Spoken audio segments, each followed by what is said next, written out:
हर दिन भगवान शिव की पूजा होती है, पर एक दिन ऐसा भी आता है जब शिव और हनुमान दोनों प्रसन्न होते हैं।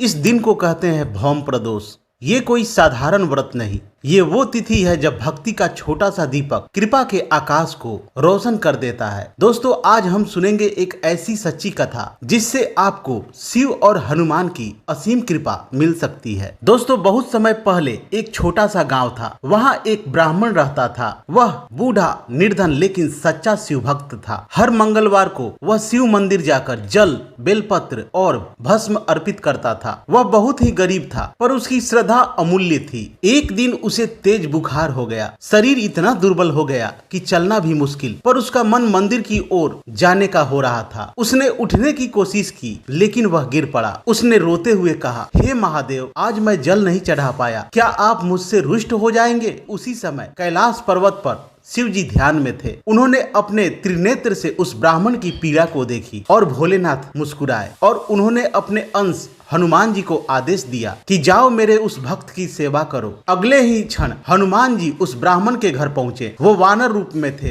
पर तेज अपार था। उन्होंने ब्राह्मण को सहारा दिया, पानी पिलाया, जड़ी बूटी दी और 3 दिन तक उस ब्राह्मण की सेवा की। ब्राह्मण धीरे धीरे ठीक हो गया। फिर जब वो मंगलवार को मंदिर पहुंचा तो मंदिर में उसके लिए एक चमत्कारिक घंटी बज उठी। शिवलिंग से जल टपकने लगा और वहां हनुमान जी की झलक दिखाई दी। वो समझ गया, ये कृपा किसी साधारण भक्त को नहीं मिलती, ये तो भौम प्रदोष की शक्ति का कारण है। दोस्तों, भौम प्रदोष का अर्थ सिर्फ उपवास नहीं, बल्कि वो भावना है जिसमें न सेवा की मांग है, न वरदान की उम्मीद, उसमें बस समर्पण है। जिसे एक बार इस व्रत की महिमा समझ में आ जाए, उसके जीवन में बाधाएं, रोग और दरिद्रता स्वयं हट जाती है और शिव अपने सबसे विश्वास पात्र सेवक हनुमान को उस भक्त की सेवा में भेज देते हैं। तो दोस्तों, इस मंगलवार को आप भौम प्रदोष व्रत जरूर करें और कमेंट में ओम नमः शिवाय, जय श्री राम जरूर लिखें और इस कथा को उन तक जरूर पहुंचाएं जो भक्ति से अपना जीवन बदलना चाहता है।